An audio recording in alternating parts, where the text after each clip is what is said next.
Hi guys, welcome to the PHP. How you doing? I'm Booker. That would be my friend Perez. How you doing? Okay, first of all, I'm not going to probably do this every episode, but I'm feeling like it again. So I'm putting something on my head for those who can't see.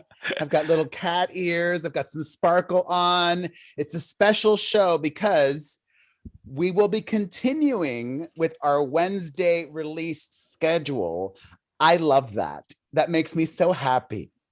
But we're doing a special one this week because of the Grammy Awards, and our Oscars mini-sode went so well. And we're just doing a special one this week and covering a lot of ground. We're going to get to the Grammys. We're going to get to more Will Smith drama and other hot topics. I like your porn stash, by the way. That's a good look. Thank you. You think I could pull off the stash only, or is it just going to make me look too pedophile-ish? You can pull it off. Haven't you done that in the past? Never. You have. Dude, I do the same look. I never change my look. No. You think I'm going to try? By the way, you were like in an exceptionally good mood our last episode, like sharing stories and just not your usual curmudgeon That's not self. true. I'm always in the same mood. What are you kidding me? Good stuff. You know what it is? And I said, Perez, I said it the episode prior. I'm so fucking tired of Kardashians, Kanye, and Brittany. It was like, it got to the point for me, and I really feel that a lot of listeners felt the same way. It was just, I was overloaded, and maybe I was getting pissy about it. I'm sorry if I took it out on you, but. Well, good.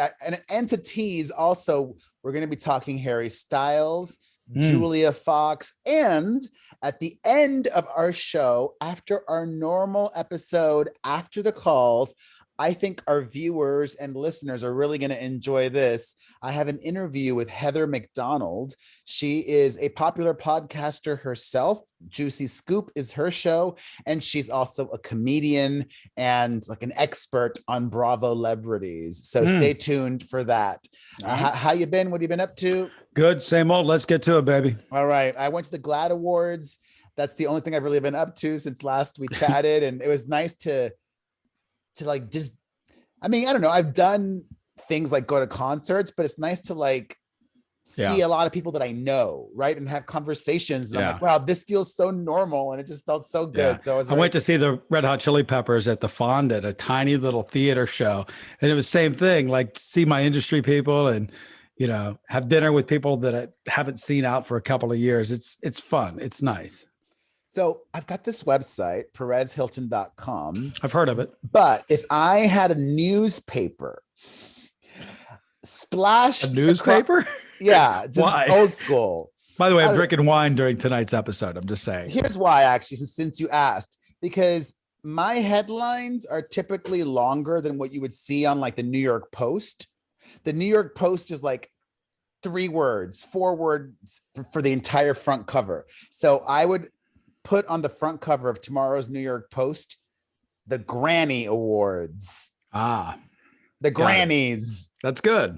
That's a good one, right? The Grammys. Anyway, I mean, you're spot on and you're dead on right, because that's what it felt like. Oh my God. Well, it's the Grammys, but then they sprinkled in all this new music that didn't make sense with the like the whole show. Well, let's go in chronological order. I know, but I'm just saying it just doesn't make, to your point, it doesn't make sense. Who are we trying to attract? It feels like a web show at this point. I mean, last year, and one of the reasons that before we decided to do this and then we just committed to it, I was excited to do this right after the Grammy Awards, because last year, to me, the Grammys felt important. You know, like we were still in peak pandemic. I had not been vaccinated and it was still just craziness. So the Grammys felt more relevant to me than in the longest time. This year, they felt so irrelevant and interesting, just dumb. Like so much of it was just, well, I think also it was the Grammys and everybody involved saw what went down at the Oscars with Will Smith and played it too safe. like super safe. That it was just, that's why I call it the Grammys. It was painfully boring from beginning to end. Even Trevor Noah, whom I usually like, had zero bite. Not that he even had to have bite, but there was no zip. He ran through everything too fast. But I'm not a big Trevor Noah fan, and I'm just not. I mean, him replacing Jon Stewart to me is kind of a joke. I mean, just not good. Didn't have the zip. Hurried through everything. It just didn't print. It didn't work. His jokes weren't even that funny. They weren't funny. Yeah. His Will Smith joke wasn't even that funny. I actually missed that. That was like right towards the very beginning. You missed it. That tells you everything. All right, let's just get to it, and we'll get through it, because the other stuff is actually way better than the Grammys. Yeah. Well, make it quick, because I think we're going to get the number tomorrow, and it's going to be minuscule. Right, it'll be something like 8 million people watched, and no one cared. All right, I'll make it quick. I just took notes. All right, Bruno Mars opened the show with Anderson .Paak. Boring. Sorry. Olivia Rodrigo. My second least favorite performance of the night. Did you watch that? Boring. Yep. Well, I don't think she lip synced. She lip synced. No. Watch the car door shut. That's all you need to know. Billie Eilish walking through the water, which we'll get to. You could hear the water. You couldn't hear the car door shut. Look, everything's 2-track now. I would say her 2-track was 80 lip sync. 80. No, it was 80% track, 20% her. I'm going to have to go watch it again. Yeah. They could have just turned her mic off when she closed the door. No. That's what it is. It is all what it is. It's heavy. It's heavy on the track. It was just, she was nominated for so many awards, had such an opportunity to make an impactful moment, and just gave the most boring performance. But why are you shocked? It's, you and me have talked about this. I don't think that she's had any, blame it on pandemic, blame it on anything you want. I don't think she's had any moment where she could get on a stage and make something pop. I'm shocked because I think if it wasn't you, it was somebody else. I sent you or someone I know a video of her performing 4 weeks ago at the Billboard Women in Music event. Was it right? And I was like, wow, this is really good. She's grown as an artist. You saw that one? No, it wasn't me. I'm saying you didn't send it to me. Yeah, well, that one was really good. So I was like looking forward, because I don't think she's ever really done TV well. Right. Yeah. And then the Grammys, and I'm like, I would have first of all encouraged her to have done a medley, done a little bit of Driver's License, because that song's like a year and a half old and just over. But whatever, it is what it is. Let's keep it moving. Afterwards, J Balvin, good, solid. I liked it. I was bored. I mean, I liked it. I wasn't bored, but I wasn't. Whereas I liked the flavor of it, but I was bored. I'm sorry. I wasn't bored, but it wasn't like special either. Do you know what I mean? Okay. But I appreciated the effort, and like the second part where he had like that whole like box full of people, and that was cool. Like it was cool movement, but the performance sonically bored. Yeah. After that, Bruno won for Song of the Year, and that was actually one of my favorite moments, because I don't think I noticed it. I think everybody wanted to win that award or something, because they panned to all the losers, and all the losers looked so sad. I'm like, oh, they're just, it was just a funny moment. After that, BTS had like a Mission Impossible themed performance, and I'm not a big BTS fan, but it was, for what they do, they did it very well. Right. And it was super fun. The beginning was fun. Yeah. The rest is a cheerleading routine. Yeah. But it was done well. Right. And there's no special talent to that to me. It's a cheerleading routine. But it was done well. I enjoyed it. I'm not criticizing it. I am. I thought it kind of sucked. I don't think it sucked. I liked it. All right, let's keep it moving. After that, Lil Nas X. We need more gay people to be popular. And I've got to give it to him. He has really grown as an artist. I definitely thought he would be a one-trick pony, one-hit wonder. And now look at him at the Grammy Awards, nominated for multiple awards and giving what I thought was a fabulous performance. He gave us a medley. He gave us set pieces. He gave us a collaborator. Jack Harlow came out. He gave us 3 outfit changes. I'm like, yes, queen. I loved it. It was great. One of my favorite performances of the night. Nothing okay to to me. I didn't like, I thought it was, you know, very over the top and great, fine, artistic, cool. I do like that song Montero, so I enjoyed listening to that. But I'm tomorrow, I'm not really going to give a shit. I'll be honest with you. It's not going to be memorable to me, but I love him and I love the arts and I love flair and I think that's great. So all right. After that, Billie Eilish performed and she had on a Taylor Hawkins t-shirt, that was cool. Drummer for Foo Fighters who passed away recently. And I'm just going to say it. In my opinion, and what somebody said later on in the show, you know, art is subjective, and it's true. Music is subjective. There really is no best. All this is, yeah. Yeah.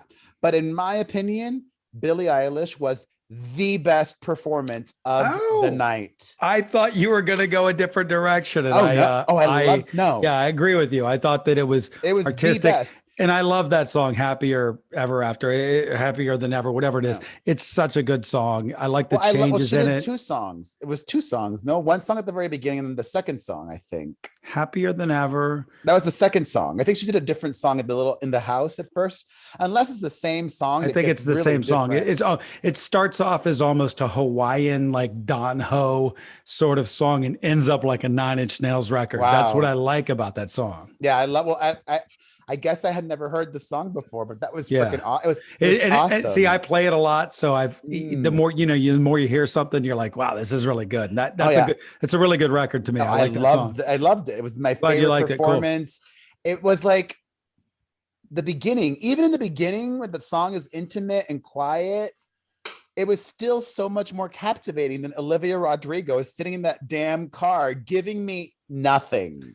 Okay, move on. Come on. You said your piece. Keep in mind, a lot of people did not watch this show. All right, keep it moving. All right, Billie Eilish, the best performance of the night. Then I knew I'm like old. You know, I'm old. I'm going to be I just turned 44. Like I had no idea who one of the best new artist nominees was. Baby Keem. I never even heard of him before. Never heard of him myself, and I'm in music. So yeah, that was just interesting when that came to be when I saw that. But Olivia Rodrigo ended up winning. Congratulations to her. Brandy Carlisle performed, and she gave a great performance, but she doesn't do anything for me. Yeah, that was a snore to me. It was a great performance. She just does nothing for me. Yeah. You're drinking it up. Oh my gosh. I love it. It's only 1 glass. I only have 1 glass to get through the show with. All right. I could go for more during a commercial though. All right. I'll do a commercial after the Grammy segment and you fill her up. I'll run in to fill her up. All right.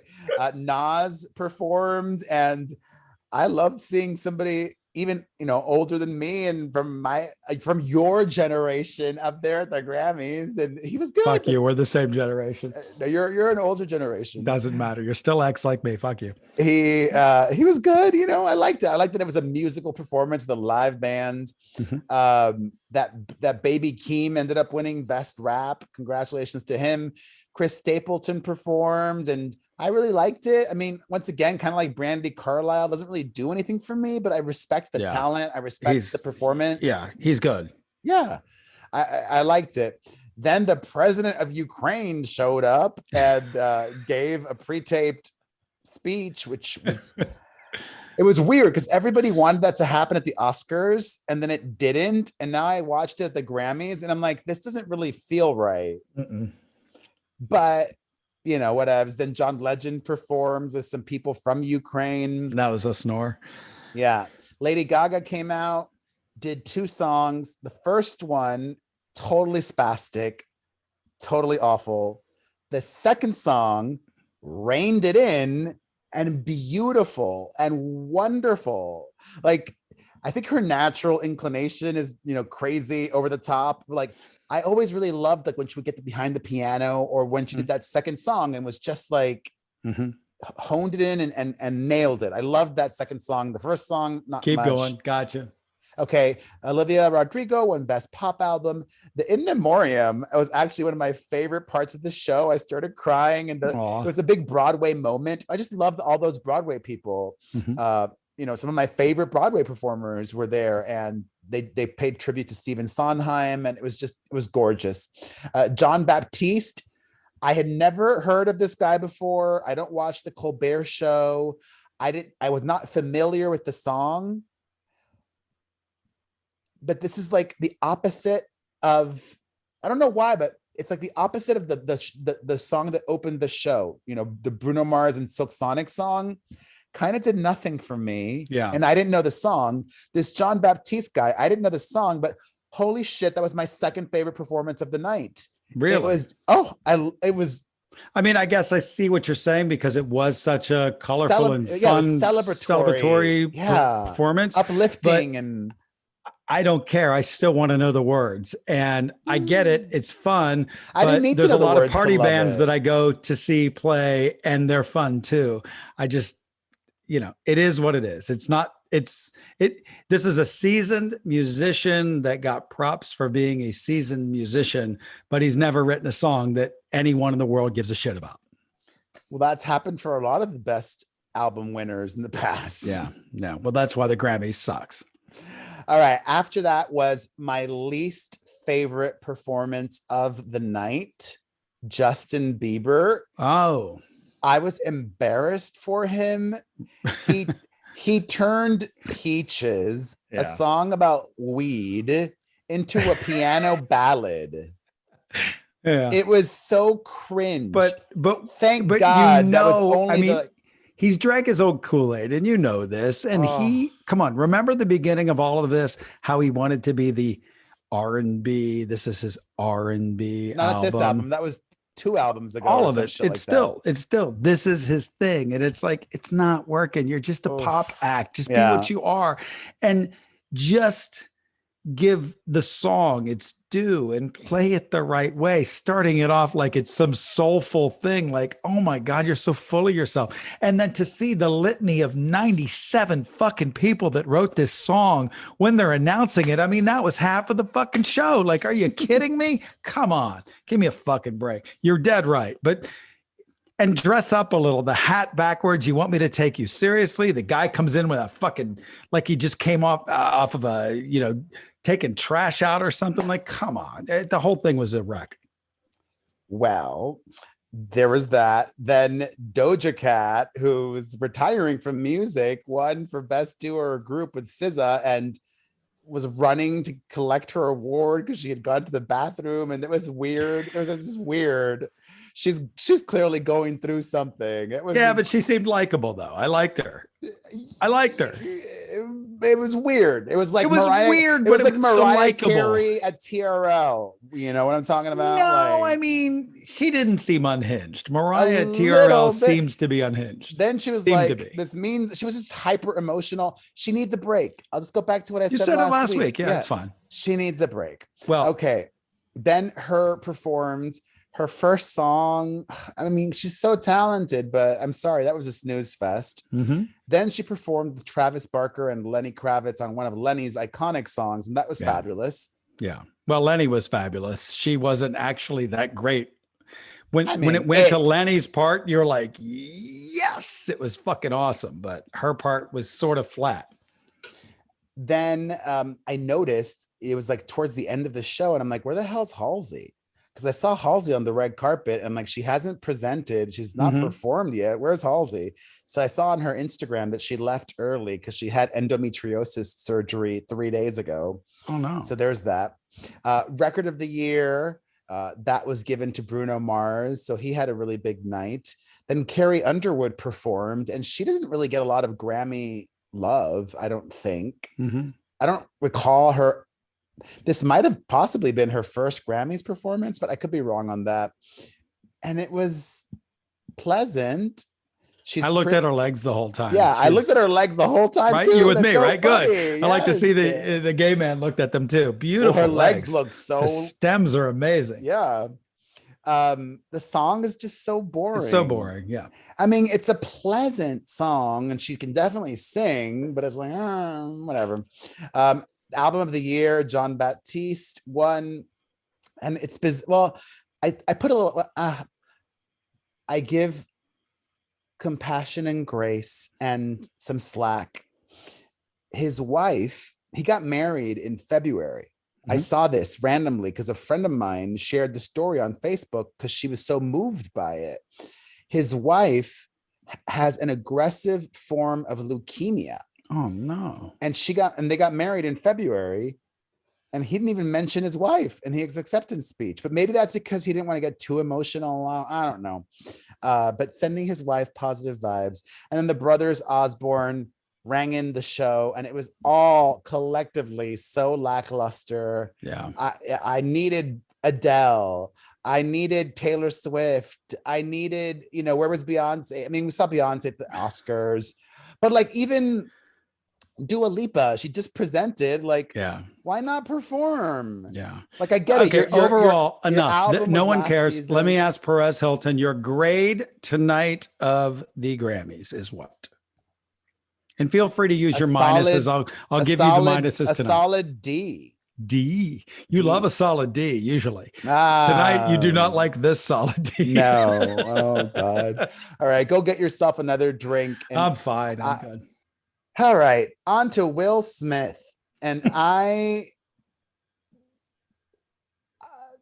hope this story's over. I mean, I don't know. I guess it's good for business, but I'm bored of it already. Are you bored of the Will Smith story? No. I mean, I think last week your statement was that people are over it, and I kind of pushed back on that. All right, they weren't. There were a lot of developments since our last show. And I kind of felt like that was going to happen. But now we're to the point where, yes, I still would like some closure, and I'm thinking maybe they think there's closure, that he kind of stepped away from the Academy. We'll get to all of that. Well, I do think that they missed an opportunity by not releasing a Red Table Talk. Nah, dude, you're so wrong about that. That's not an opportunity. That is the last thing anybody wants, is to see even more whoring of this situation. Everything they need to do shouldn't be affiliated with commerce. It shouldn't be, hey, check out our show and we've got the exclusive here. It should be heartfelt and real. The only reason is because then, it would have exhausted the cycle even more. Now, whenever they do talk, whenever he and or Jada talk about it, it's going to give it a bunch of gasoline and it's going to light up again. And it's like, oh God. Yeah. Anyways, after our last podcast, there were some discrepancies, some they said versus they said. It was alleged by the Academy that they asked Will Smith to leave the Oscars and he refused. Will Smith's camp denied that claim, saying there was no official ask of him to leave. But that's just ridiculous. They should not have asked him to leave. They should have forced him to leave. They're not the police. The police were there. Yes, but they're not the police where I'm sure a producer. But they're the show producers. Right. I'm sure the producers came up and said, hey, we think you should leave. And he said, no. Now, if the producers went to the police, which this is the gap we're not getting, I don't think they did. Well, then it's a different story. It was explained by the main producer of the show that Chris Rock did not want the police to do anything. Right. That's why the police did not get involved. Yeah. One thing we didn't mention, the Academy Awards this year were produced by all African Americans. The entire crew, everything in production was done by a Black group. I don't know if the entire crew. The entire crew was Black. Yes. The entire crew? All right. The entire production team was Black. That might be just the producers, but not the entire crew. That seems highly unlikely. Yeah, I don't think the camera person was, but the people in charge, the production, the producers. Okay, yes. All right. That I think, and I'm sure those are the people that told him to leave. Drama. Or didn't. Drama. I don't know. On Friday, Will Smith officially resigned from the Academy and Whoop-de-doo. gave his third apology. He apologized sort of the night of the Oscars. He released a second apology the evening following that. And then Friday, a few days ago, he released a third apology, his best apology, I would say, where he finally acknowledged the severity of what happened. And I think gave the most contrite, sincere, what? In print. Yeah. As opposed to what? You wanted like a fucking statement on a video on his Instagram? Somewhere, something, anywhere, find somewhere to do it. But if he would have done it on Red Table Talk, that would have pissed you off. Wouldn't have pissed me off. It just would have felt cheap. I would say anywhere else but there. Call Gayle King. Call, I don't care, anyone. A reputable outlet. It's just words, words, words. I think people aren't going to let this rest until they see in his eyes that he understands the severity of what he did and how he hurt Chris Rock and how he hurt the Academy and how he hurt everyone that night, his own image, everything. I don't know. Words are boring to me. I'm not warmed up by words. I read something very interesting that, this moment resonated with so many people because you just don't behave like that at an event like that. And what Will Smith did reminds folks of, a violent father or a violent mother that, reacts poorly in a moment. And people can relate to that because they've seen that happen in their own families. For whatever reason. Well, he is suffering consequences for his behavior in addition to pulling out of the Academy, quitting before you get fired. Netflix was going to be doing the next Will Smith movie, but they have put that film on hold. They have not officially canceled it, but they're not moving forward with production. It's on the shelf is all that means. I do believe I mentioned that night one, but I think I said Apple. I thought Apple had the deal with him, but it's Netflix. Oh, you mentioned that on the emergency podcast? Well, I was so tired. I don't remember that. All right. And I also mentioned that the joke was probably not written, which it wasn't. We found out later that in rehearsals, Chris Rock, hold on. My computer just slowed down here. Can you give me a three, two, one? I mentioned on, no, now I forgot my train of thought. I forgot what I was going to say. I forgot where we were going with that. I don't even remember. Oh, the joke. I got it. The joke. That nothing was rehearsed. Yes. Yeah. That was not in rehearsal, that he did have stand up prepared and that wasn't in there. So as I thought, he walked out and, looked out and said, this is my joke for the moment and came up with it off the cuff. And that's that for today. I'm sure there'll be more developments our next show. All right. Julia Fox, Kanye West's ex-girlfriend, is having a moment. She's the new it girl. No, she's not. She is. Stop. No, she's not. She is. She is a walking meme. The internet and social media are having a love affair with Julia Fox, almost as much as she's having a love affair with herself in the media. She's so cringe, and that's part of her appeal.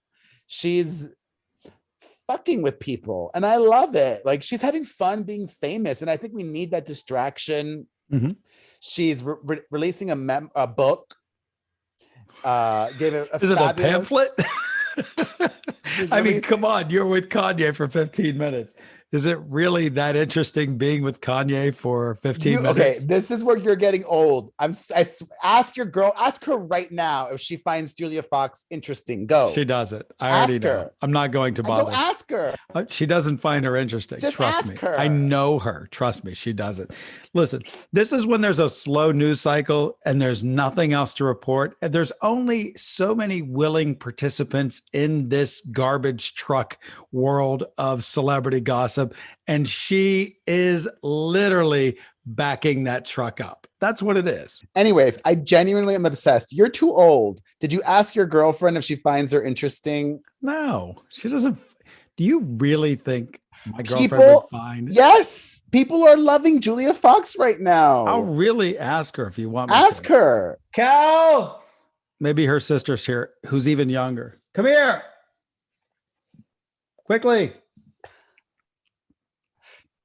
There's no fucking way she's going to. Let's just see. Julia Fox is interesting. I was going to say she probably doesn't know who she is, but she knows. Of course she knows. Cal, come on. You're going very slowly. It's a very big house. I know. It's a very large house. Do we find... No, do you? I don't want to be on your camera. She doesn't want to be... Come on, just stick your head in for like 1 second. Or she could, just her voice is fine. Look, just stick your face in, right? Look, it's right here. Here's... Just your voice is fine. I'll ask. Wait, she can't. No, take the headphones off. I'll ask the question. No, I'll ask the question. No, just take it off so she can hear. All right. Do you find Julia Fox interesting? Like in the way that I find like a car crash interesting. Yes, I said that. I said she's cringe, and that's part of her appeal. Yeah, I mean, like all the clips from the Vanity Fair party when they're like, "Who did your makeup?" and she's like, "I did it myself." And like, I love it. Yeah, she's so weird. Goodbye. We don't need you anymore. I was right. Girlfriend I was right. Can never be on the podcast again. I was right. Ah, I love being right. Anyways. You're either on the Julia Fox train or you're not. I'm off of it, baby. I'm off of it. From the way she speaks to the way she dresses to the fact that she's literally high all the time. Oh, really? Oh my God. Like at the Vanity Fair party, her eyes were so red. Like she was so high. I'm like, oh my God. She's like a train. She's like a car crash, like your girlfriend said. All right, cool. I find it captivating. And now there's even a rumor that she might be joining the cast of Real Housewives of New York. She milked this 15 minutes into the Real Housewives of New York. Come on. I would love. God damn. I would love to see I got to get on that Kanye teat. Well, speaking of Kanye, he continues to remain off social media. He was nominated for Album of the Year at the Grammys, did not show up. And according to reports, he's actually seeking treatment somewhere. That's amazing. He, according to reports, told Kim Kardashian that he's going away to get help and has agreed to stop harassing her and her boyfriend, Pete Davidson, for the sake of their children. So thankfully, no negative Kanye thing to report. Black China took to social media to complain about having to give up 3 of her cars. Wow. Because she gets no support being a single mom. And then the funniest thing is her baby daddies, the rapper Tyga and Rob Kardashian, commented on social media that they both have primary custody of their children. Tyga has custody of their son from basically 6 days a week. I don't remember the exact days. And Rob Kardashian has custody of their daughter 5 days a week. So why the hell should she get any child support? Hey man, that's the law. No, it's not. Into that. They should be getting child support. They have custody 5 and 6 days a week. They got the money, man. But they have custody 5 and 6 days a week. Dude, I'm not getting into it because women will yell at me. No, not in this situation. I don't think so, because she doesn't have the custody.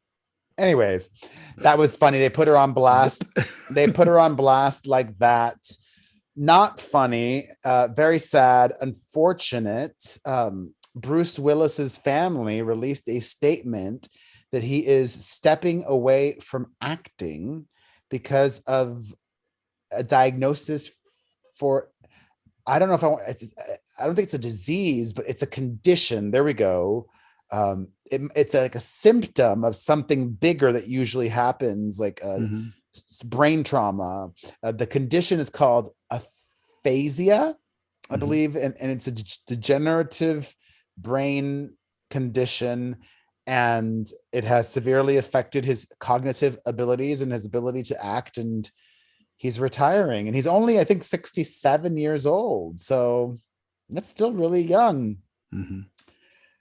And then, of course, Lala Kent from Vanderpump Rules gave an interview talking about how he misfired a gun twice while they were filming a movie, and blah, blah, blah. I'm like, was that tacky of her to do?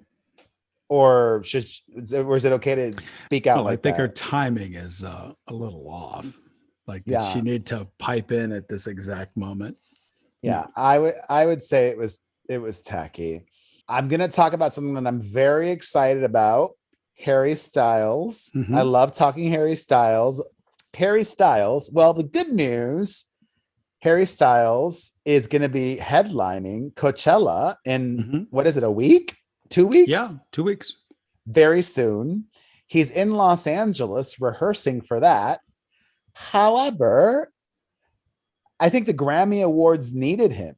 They could have really benefited from some Harry Styles. Mm-hmm. He's like, one of the hottest things in music. Sure. And he just released a brand new song.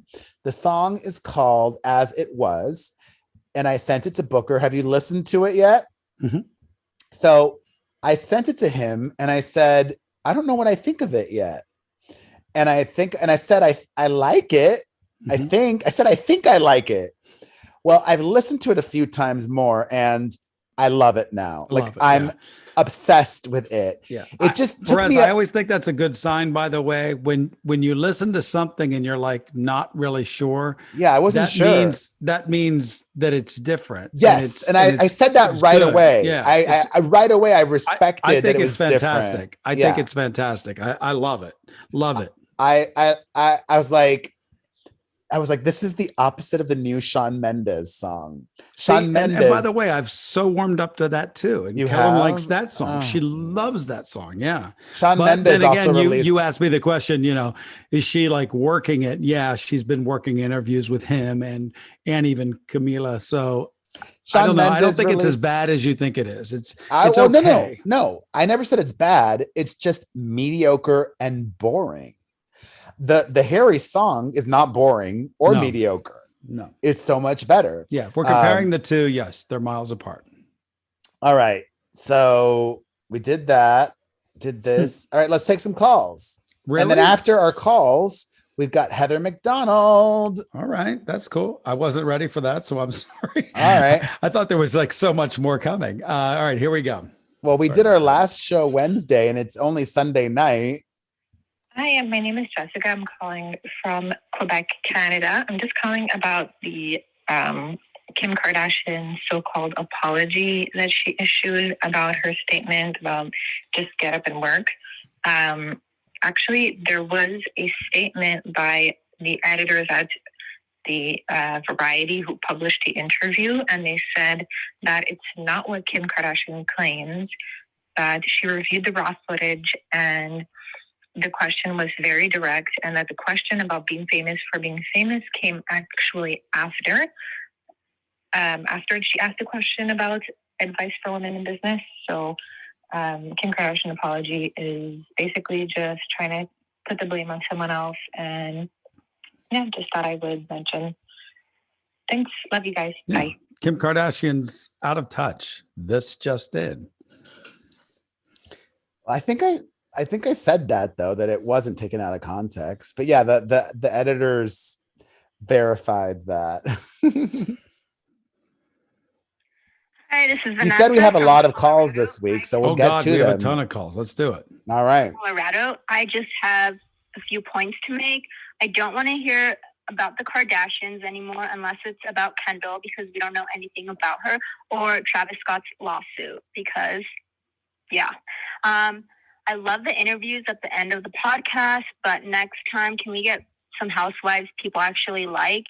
Heather is so boring. We get it. You're rich. And Teddy, all she did was cry and talk about her pyramid scheme.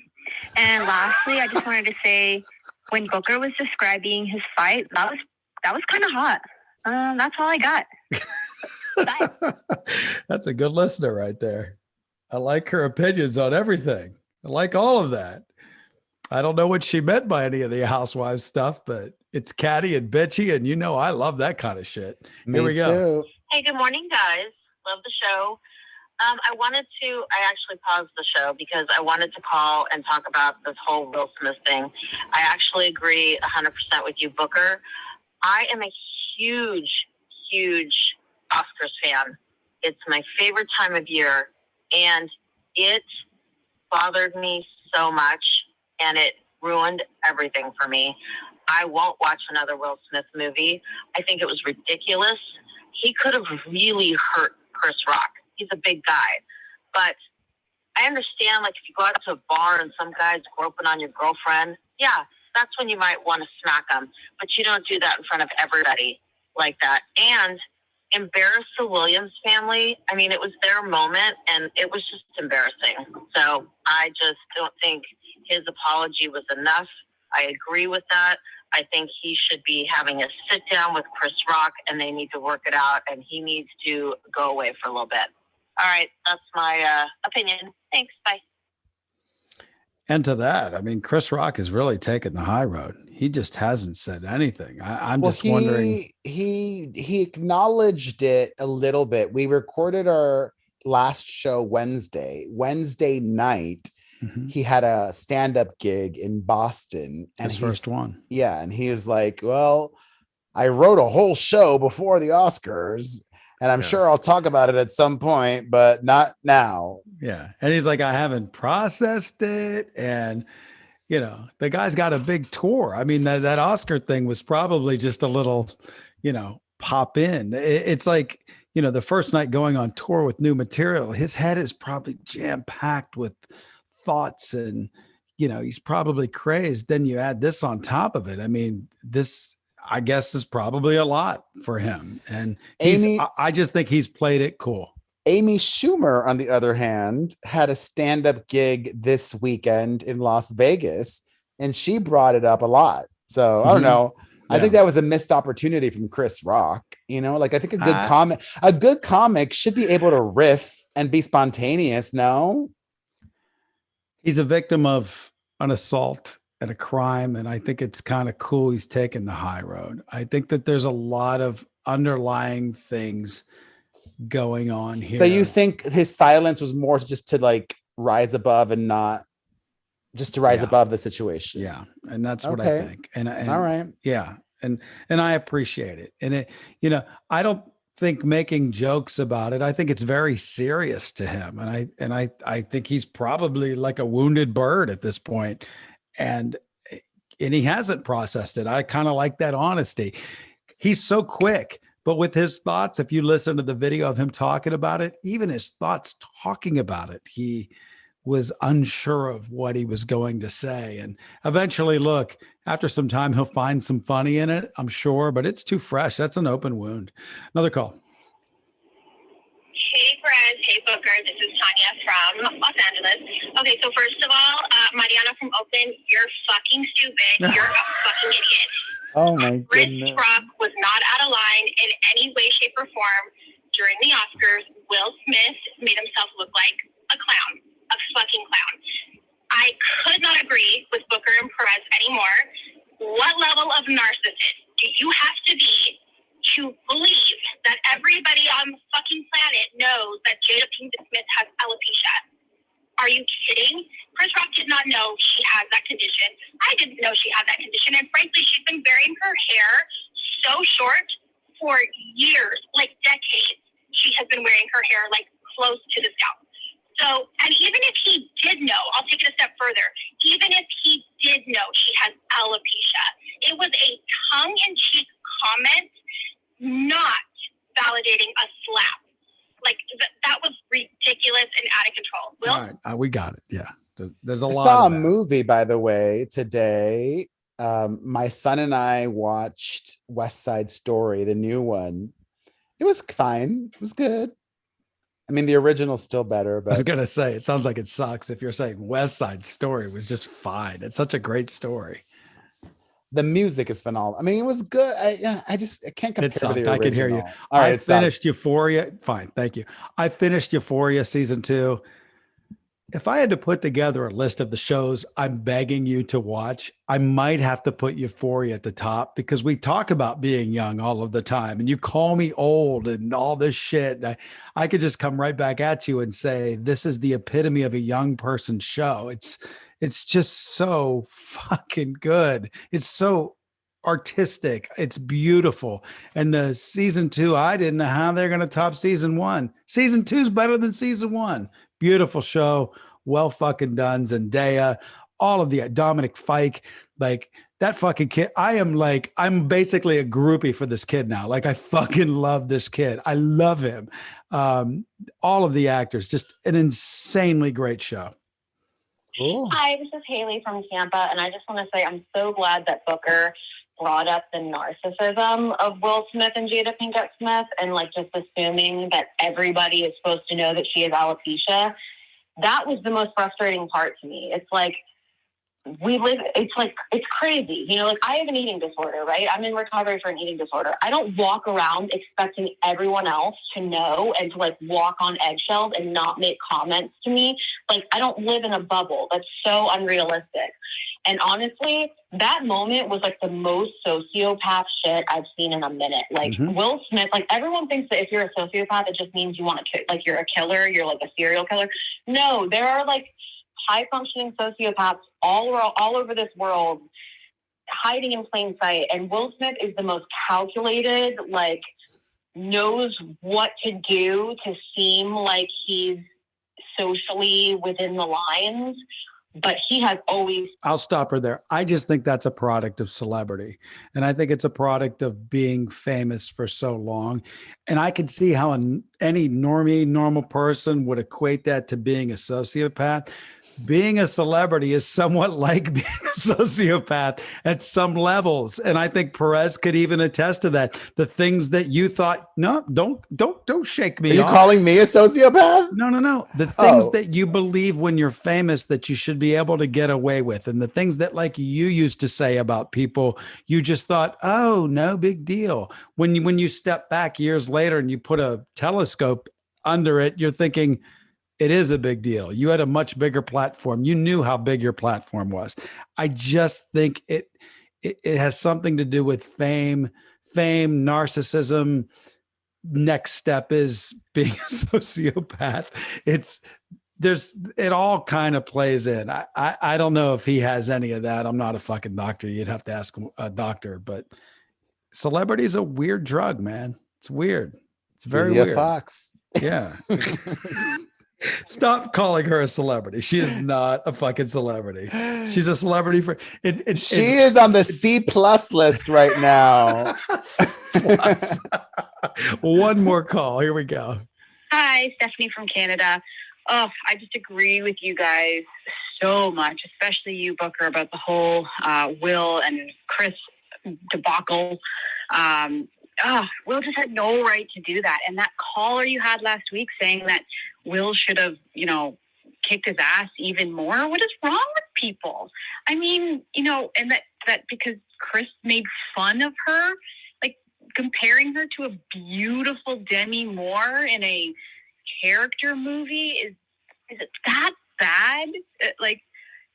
And then he gets a standing ovation, and it's so sad. It just makes me sad what's happening with the world. I'm just glad that you, Perez, and Booker are just like on the right side of this. I don't like the whole side by side thing, but like that caller last week just got to me. I mean, how could she want more violence? Okay, it's been long enough. I'll leave now. Bye. I was confused. I thought she did not agree with us at the beginning of her calls. No. She totally did. And last week was funny because you and I did the show immediately after the Oscars, and that was a hot, fresh, open wound take. And sometimes when I speak into this microphone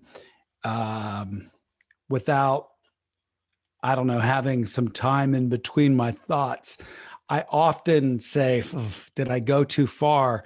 And that was one of those evenings where I thought, shit, did I say too much? Am I on the wrong side of this? I mean, I was throwing around all of these words, narcissism and this and that and the other thing. And I'm glad to see that I wasn't completely off base with all of my thoughts, but it did cross my mind. So thank you all for the support and the calls after that, because that did bother me a little bit when I went to bed that night.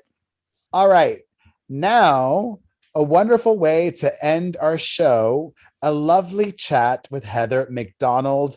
I first became aware of her. I don't know if I was on whenever she was on, but I first became aware of her doing Chelsea Lately. She was a writer on that show. Actually, I totally did see her because she was a writer. She was a writer on it. She was a writer on Chelsea Lately. She's a very funny comedian, wonderful podcast, and gives great interviews. So here's my chat with Heather McDonald. Ladies and gentlemen, the very talented and lovely Heather McDonald, who normally, because I'm me, I would say any press is good press, ... But I have to start off by saying, how are you? Because a lot of us saw that clip of you fainting, and I wouldn't say, don't fuck with your health to get press. Not that you did, but I'm just saying, like, I would have rather you not had that viral moment because that was scary and it's something health related. How are you feeling? How are you? I'm feeling much, much better. I'm probably like 95% fine. You're not 100% fine? I don't think I'm like 100. Well, they said when you hit your head so bad, because when I fainted, I hit my head really bad. And I didn't have like any open wounds or anything. It all just started to heal like naturally, but it's still like a little sore and, but I mean, I'm able to do everything that I was doing before. And I was, okay even afterwards. But yeah, it was very, very weird. And I've done, so many shows in my life, but never had anything like that. Never fainted at any time in my life. So, and to end up in the hospital, like the only time I've ever been in the hospital, I've gone home with a baby. So like, that was weird to like, just be in a hospital. And, but I'm doing fine. And I was bummed too, because the show was sold out. I had a second show that was almost sold out. And so the good news is I am going back to Tempe on April 9th to redo those shows. And, and then my first show is back will be at Brea Improv, March 25th, 26th, and 27th. So, it'll have been a minute since I've done stand-up, but I'm not like scared to do it or anything. It was just really weird. In addition to stand-up, you Yes. have a podcast that you've been doing for a very long time, Juicy Scoop. How long have you been doing that for? It was like 6 years in July. So it's like 6.5 years. Yeah. Wow. I can't believe it's like almost as long as, my other job before that, which was Chelsea Lately. Like I'm almost coming on 7 years. It's just, yeah. And I'm so glad I started it when I did.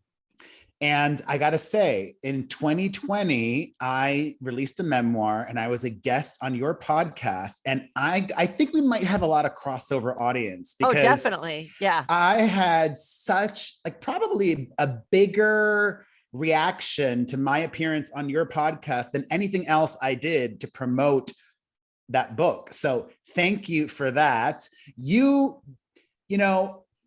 I like to be, the only way I know how to be is honest.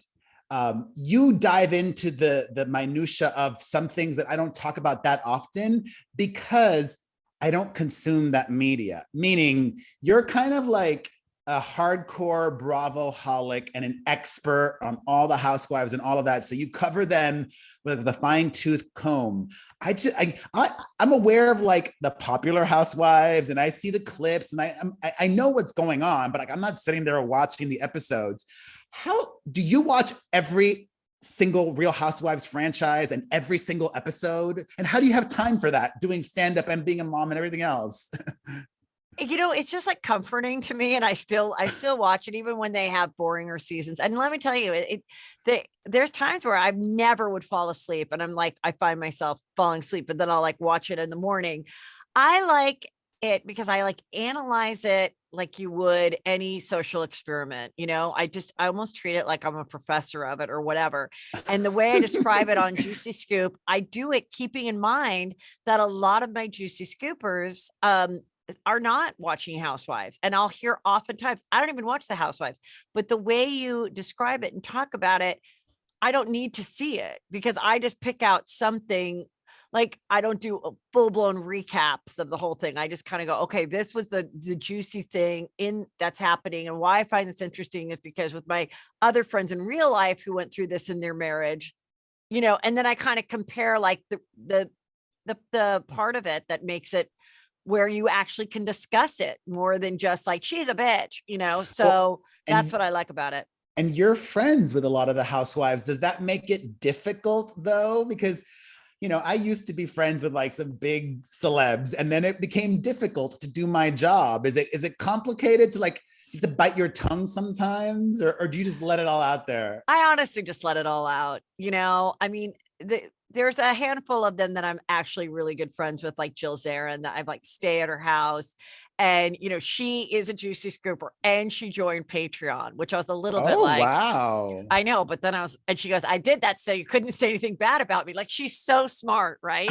And I still will talk about her, but I do keep it in mind knowing I know she's going to hear this, you know? So, but I have nothing bad to say about Jill. She's just really like a normal, good friend to me, but she's a character. So, but she'll laugh if I make fun of her too, at her being such a character. So, yeah, there's times when I have people on it. I really like them. And, you know, but if they do something later on, a few months down, it's not going to keep me from talking about it. Have you either been approached or fucking pitched yourself to be a housewife? No, but I get asked that so much. I mean, when I first, like, I remember the Ralphs I was in when I saw the ad for the Orange County Housewives and how they were all holding an orange. And I knew, you know, and I was into reality TV already. And I right away got, oh my God, this is a reality version of Desperate Housewives. This is so clever. This is so genius. Like I was so into it right from the start. And I'm again, fascinated with how it's evolved. But at this point, like, no one's ever asked me. Well, why have you not pitched yourself? You know, there's been times like there was one time years ago that Lance Bass was like having dinner with Lisa Vanderpump and he's like, I'm with Lisa Vanderpump. Would you ever, you know, consider it? I think there maybe honestly, I don't think I live enough of like a labely lavish life at all. But you could. Maybe I could, but I just don't think at this point, you know, Juicy Scoop and stand-up is so successful. It would have to bring something else to my life. And I do think, you know, now that my kids are older, because I do care about the fact that I don't think I think it can be really detrimental to young kids that are featured on it. And so like now that my kids are older and they're boys and I'm like, it would be fine. And if it came to a place where, yeah, it was just, you know, women doing things and having fun. And I really don't have anything to hide, like, you know, a husband having an affair or whatever. And if it came out, I'd be like, well, thanks for letting me know. I don't know. So yeah, but no one has ever asked and I'm not out to pitch it. Like they know who I am. If someone brings it up and it makes sense, like, I feel like if it's meant to happen, it's meant to happen. But I wouldn't be doing it for like the money or the fame. I'd be doing it to allegedly like the experience. They don't pay. Yeah, they don't pay that much for the new housewives. Yes. If you've been on a while, then you can make a lot of money. Right. Of all of the franchises right now, like what's getting your interest the most? Like any one person, any storyline that you're fascinated with right now? I mean, I'm not like oh my God, I have to see what's going to happen next on any of them right now. Like I really like Beverly Hills. I think I'm excited for Beverly Hills to start airing. That is because there's stuff going on and there's stuff that we've heard behind the scenes that happened while they were filming. know somebody one of the new cast members is a friend of mine. Ooh. Her name is Diana Jenkins and she is like just so rich. She's wealthier than any of those other women, first of all. Because I think, you know, fuck it. I would love for this. I aspire higher. She is lovely. I love her. And she got lucky and married this guy who was like a financer, you know, like an investment banker. Yeah. Who was worth insane amounts of money. and they divorced, and she got insane amounts of money in that divorce. But then she really just didn't sit on her laurels when she got divorced. She decided to start a business. She started that drink company, Neuro, and she's been very philanthropic as well. But she's also like, not like, she's like the celeb whisperer. She literally knows every celebrity. She's friends with every celebrity, like Kim Kardashian, Elton John, Neil Patrick Harris, everybody she knows and is friends with. So when I found out she was doing it, I was shocked and fascinated, because I'm like, you don't need this platform to sell other things. You're already insanely wealthy. Here's the thing. Sometimes even the richest people can't buy fame. So that's the one thing. I don't know who she is. No one listening knows who she is, but they will in 6 months. Yeah. And all her money couldn't give her that. And people like being famous. And if she's a pretty girl, I'm sure at one time she aspired to be an actress. She might have imagined getting an Oscar, and what a different route. And then here, all of a sudden, you can be the star of a primetime show with no acting, never had to be in a play. And it just gets handed to you on a silver platter, which can be fun. It can also be really dangerous. It can make backfire people awful. on It can people. make people awful. But then once you're famous, even when you stop being on the show, no one can take your fame away. So it's like they can actually. It can die down a little, but a lot. You might still be recognized at restaurants. I mean, these housewives love going out to restaurants. They love people approaching them. Don't ever not approach one. I would say don't approach Julia Roberts when she's like having dinner with her kids, but absolutely approach every housewife you ever see at a restaurant. Say you're a fan. 99% of the time you will have a pleasant experience because they love it. It makes their evening fun. I have to remind you and everybody watching and listening, though, of Tila Tequila. Remember her? Yes, but she turned into she went from a bisexual reality star to like a Christian, right? Like a super Christian. Yeah, insane. Like God speaks to her, and also a Nazi as well. Oh, that's not good. So yeah, but her fame went away. It does happen. I also think those people became famous pre-Instagram. That's true. And so they really couldn't utilize it the way someone can now. I mean, I think every single person that's going on any kind of reality show, whether it's Love is Blind or The Bachelor or a Housewives thing, it's about how many followers can I gain and how can I make this some type of a profitable situation once it's over with. That's one of the reasons why, like, The Bachelor is very popular still all these years later. And I could never get into The Bachelor because I'm like, these people are just doing it because they want to be on TV. Right. Yeah. But it's still a show and it's produced well. Do you watch The Bachelor and all that? Yeah, I was actually on The Bachelorette last year with Katie. And yes, I was always a huge fan of it. What did you do on the show? I just facilitated like a group date where the guys had to like give a presentation to the Bachelorette of why they are the greatest lover or whatever. And it was a fun experience. Unfortunately, it was COVID time. So it was like lockdown. So we were just kind of in a pretty average place in New Mexico. And then, I had to be by myself for 5 days, which fortunately I never had COVID. So I never experienced any kind of quarantine, and I never quarantined myself. I always worked. I always went to the grocery store. So the 5 days actually were kind of nice, like just being alone in my hotel room and like just on my phone and watching TV. But I think the show suffered a little bit in those years of not being able to go travel. But this past season they were, but I felt like it did not get the buzz that it used to. I feel like I'm just not hearing people talk about it that much. And apparently there was like a really juicy episode this week. And it's on now. There you go. On now. It's on I now. had no It's idea. with The Bachelor, and apparently, like, people were like, he was a jerk to this girl who's watching, and I'm kind of seeing some rumblings in my Facebook group, but I'm behind, so I'm kind of like, okay, well now maybe I'll watch the end. But yeah, I'm a little bored of it too, just because I don't know. Like, is there a Juicy Scoop Facebook group? Yes, it's Juicy Scoop Obsessed. Oh, that's smart. And I you have to answer the question correctly, and you will be able to answer it correctly, provided you listen to even just one episode of Juicy Scoop. So you have to be accepted to be a member of the group. I accept the people. I control it, because a lot of these Facebook groups that were started by fans of other podcasts or whatever, the members would get so ugly with each other that then the Facebook, the podcasters and stuff would shut it down because they don't want to be associated with it. Oh, wow. So I've kept mine really good. Like I bet it's hard. And some people, they get mad that, their thing won't be allowed. And I'm like, well, I'm not going to allow it because I know it's political, or I know you guys are going to turn ugly on each other. And then I have to get the emails. People in the group are mean, Heather. And I'm like, oh my God, this is like, this makes me no money. I just do it to like have a community and get people have a place to go and like, gossip and talk. So people don't realize all the things I do that literally take up so much time. But yeah, but it's Juicy Scoop Obsessed. I really realize. Like yeah, because I can't believe how much you do because I follow all your stuff and how many articles and things that you write and the stories and the 3 different Instagram pages. You're like, it's a lot. Hustler, baby.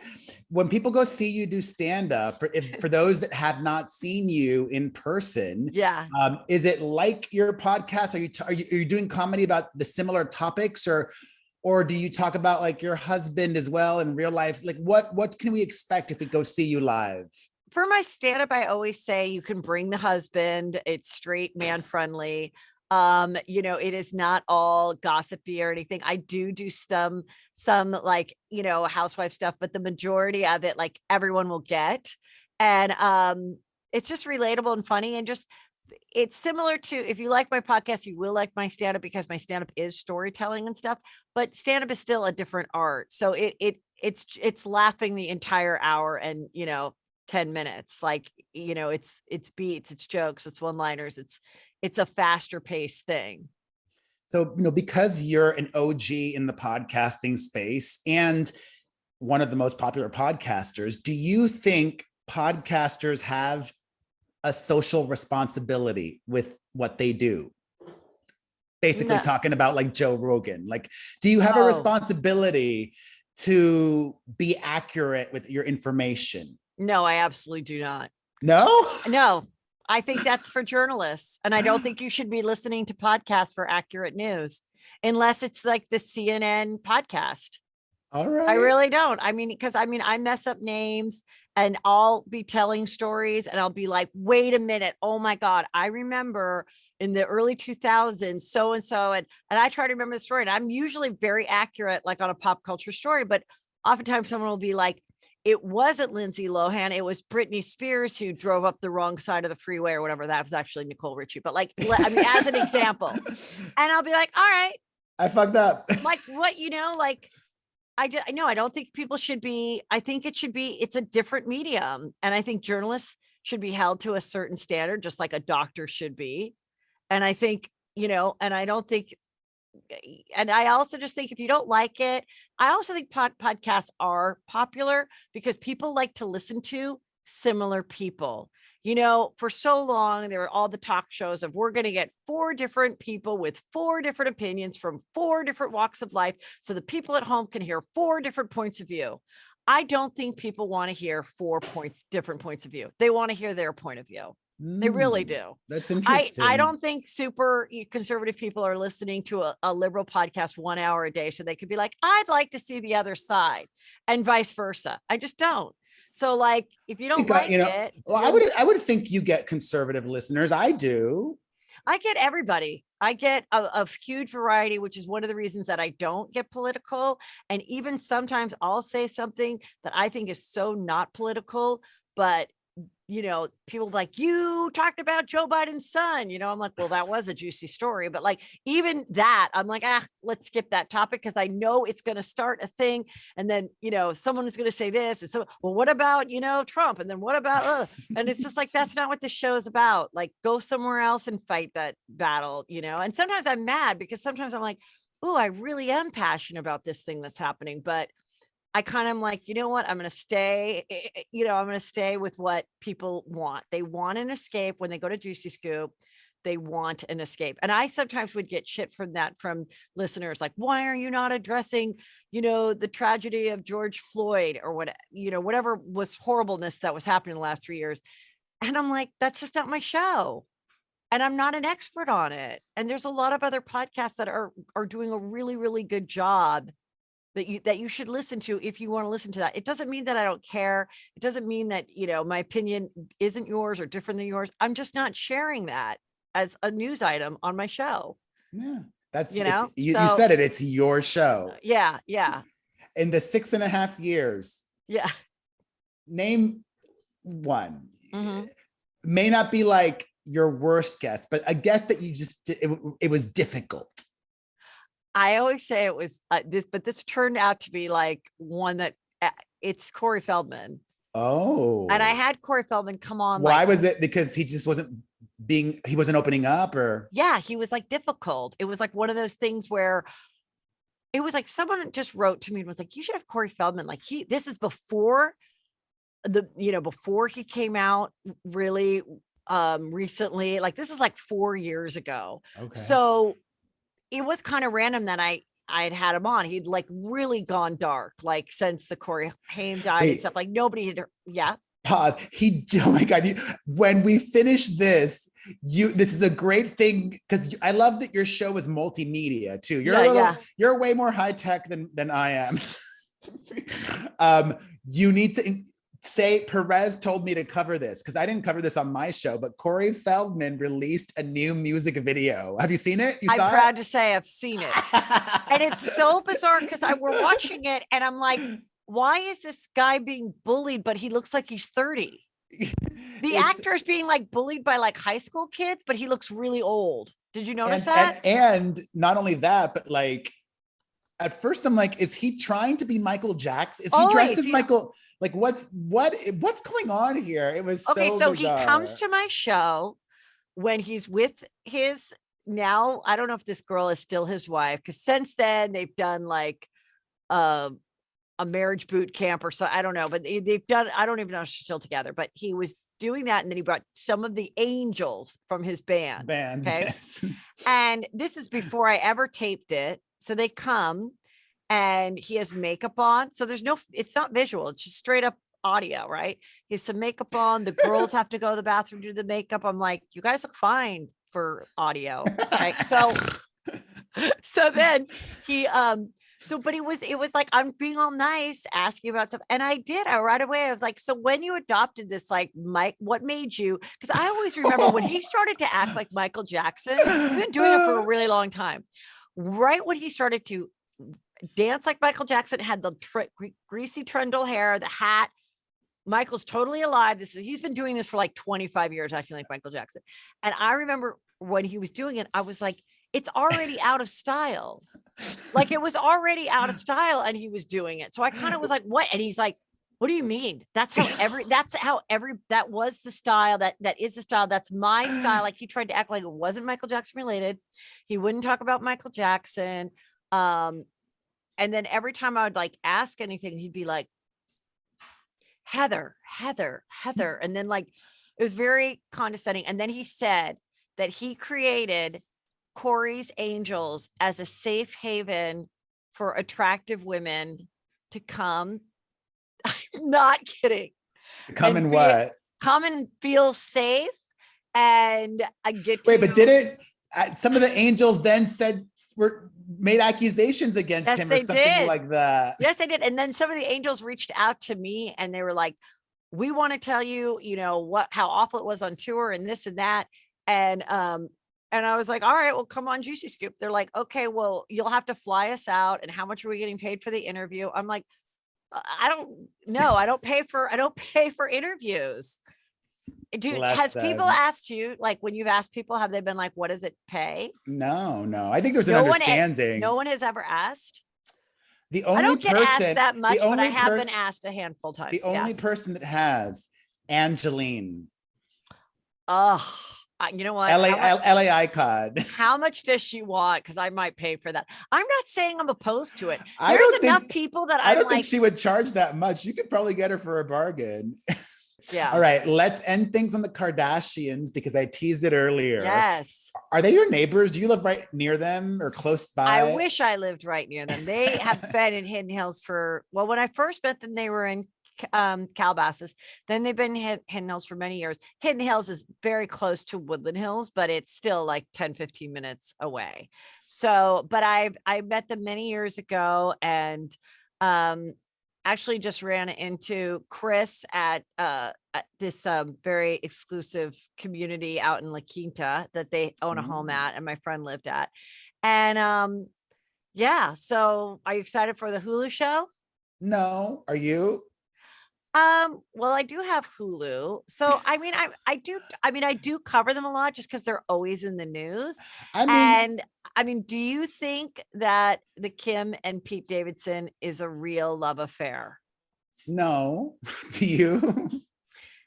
I don't. I don't anymore. I've gone back and forth, but I think my final decision is that I don't think so, because I think you wouldn't be going to the Beverly Hills Hotel and having lunch with a bunch of people if you had an East Coast, West Coast relationship and you're both super busy. Anyone I know that has a long distance thing that are really into each other, they stay in a hotel for 36 hours, and, you know, especially if they're famous, and they're not spending their time getting in and out at ballets to be photographed. Yeah. You know what I mean? I think they're having fun, and that's so you a think great thing. Do you think they're boning? Yes. Okay. Yes, but I don't picture them having like really hot sex. I am picturing them having sex right now, and I've wondered if it was hot or not. Like, I don't think it's hot. They're boning, but it's not hot. Given everything that Kim's been through, I want her to be happy. Like she shouldn't. We know it's not going to last. I mean, she's in her 40s. Right. She's got 4 children and she lives in Los Angeles. Right. He's in his 20s. He has no children and he lives in New York and his job is there. Right. I'm going to take it back. I do think that they're boning because I think it's the classic of like when you get rid of one partner, you're like, I want the complete opposite. And a lot of people do that. So I think she's kind of doing the complete opposite of Kanye, but he's still famous and has cred, and she's helping his notoriety and he's helping her. And I think they probably do have fun, and it's kind of fun, and like, why not? But I don't think it's like a love affair. Like, I don't think it's like they're in love. I think exactly what you're saying. Of course not. And I don't think it will last. I think it'll be over with. I think if it lasts throughout the summer, then I do think it's something very real. But I predict it'll end before summer. Like it'll end around May. I predict it'll end right before Christmas time. So I'm going to give them a few more months. That's a lot. That's a long time. Well, because then it's going to be like that period between the holidays, and then they got together around Halloween time. So they're going to celebrate their 1 year together. Then Kim is going to be like, all right, I had fun for a year, but I know this is not going to go anywhere long-term. I should kind of stop leading this guy along. Because she's, in her 40s and sensible and also wasting her own time. I mean, it's not wasting your time if you're having fun with somebody, but is there a future there? That's the question. And I'm not sure. I don't think there is. All right. I'm saying May. The only reason, just to put a little pin on it, the only reason I am not excited about the Hulu show is I think it should have premiered already. Meaning, and they sort of they did bring it up themselves in that Variety interview they did, that the lead time was so long when they were on E. It's still long now on Hulu. Like, they need to film, edit, and release almost in real time. That would revolutionize their show, because we're seeing stuff still now in this new Hulu show that happened 6 months ago, 5 months ago. Yeah. If they had a quicker process of filming and editing and releasing, then I'd be excited personally, because it's much more current and in the news. Yes, I see that, but then also it's kind of fun to go back and go, oh, I remember that. Oh, I remember that. Oh, this is how she found out. This is when the story popped up on her phone about whatever, the Google alert. Like then, yeah. But I mean, I wonder if aesthetically it'll look any different than. Oh, it does. It does. Okay. I read that they spent a lot more money on filming, so it looks more like a docu style, like a film. Oh. And they've got drones. They use drones a lot. The drone shots. Ooh. Good on them. Heather McDonald, thank you so much. Make sure you guys are listening to Juicy Scoop everywhere you enjoy podcasts and check her out. She's hitting the road again. I'm sure all your dates are on your website, right? It is heathermcdonald.net. Thank you. All right. Thank you. Appreciate you. Bye. Take care. Bye. Love to the kitties. Thank you. Bye. And that's a wrap, folks. Hey guys, thanks for tuning in. We do appreciate it. And we'll do it again next Call week, us. hopefully on our normal time. Yeah, we didn't give the number out yet. It's 800-721-1185. Call us and share our link, perezpodcast.com. Have a great week, everybody.